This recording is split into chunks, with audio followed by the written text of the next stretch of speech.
what was the arrangement with you and the owner of the building that you were leasing? So the owner is pretty much how we usually work with multiple owners in Los Angeles. We go to them and say, you know, we're looking to house low-income and homeless individuals. Can we use your property? He said yes. We signed into an agreement. So he did say yes, because this is fully in the known. lease it said there was no subletting unless you had permission. So you did have 130%. So why were you being evicted? So we weren't being evicted. So I will explain. Over the course of the last year, Los Angeles City has been pretty late with payments to other nonprofits. So there was a couple other tenants in the unit where the city of LA was late paying. So I was in the process of negotiating this with the owner, right? Okay. What ended up happening is the owner came to our location and began speaking to our subtenants. Why he did that, I don't know. Our agreement was between myself and him. There was no need for him to come and say, hey, your landlord has been late with payments, advising them to move out immediately, right? This is another thing that I'm having an issue with. Did you have a conversation with the building owner? I had a conversation when I seen him placing an eviction notice on the door. Okay. And he let me know that he was in the process of getting the property back in his possession as the owner. Are you still leasing the building? I still have the building. That was not an eviction notice. It was a pay or quit notice. Okay. And these are the negotiations I was having with the owner. But And it was because tenants in the building weren't paid up? There were about 3 tenants connected to a Los Angeles housing subsidy program. Los Angeles has been still dealing with this incredibly late with some payments to nonprofits for housing.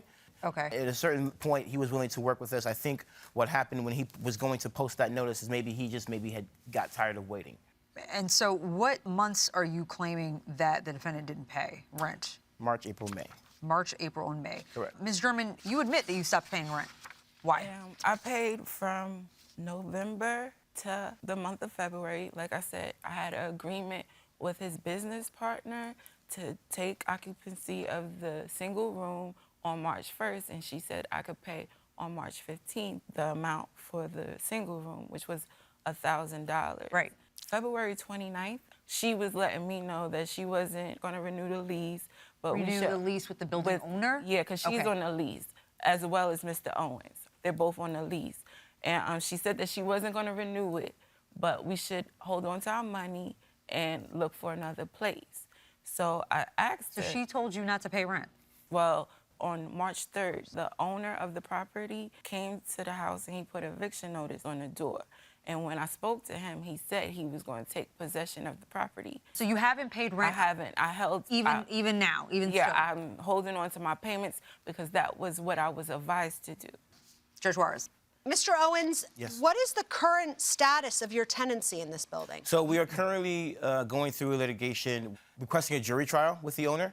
There was a lot of harassment. I actually had to provide a cease and desist to the owner for coming by probably every week, harassing the tenant, subtenants, telling them... Why do you think he was doing that? You know, I think he was worried about his portion of his payments that were missing from the previous month. Because you weren't paying full rent. Yeah, it's not full rent from the previous months. But I do have documentation between myself and the owner that we were working. He's like, okay, I'll give you to this month. We'll wait till next month to see if your payments come in. And to be honest, we still haven't received that portion of payment from the city that we were waiting for. You were basically attempting to get subsidies that you never got. Oh, yes, it's guaranteed. So once we get promissory notes, and it's not necessarily the government, there are larger nonprofits in Los Angeles that have funding from the city of LA. So when we get an individual, we move them in with a promissory note that these organizations are going to pay for their rent. I want to look at your original lease with your landlord. Sure. It prohibits subleasing without notice. Yeah. Do you have any evidence here today that you obtained a written exception to the lease agreement? This was our agreement when we met.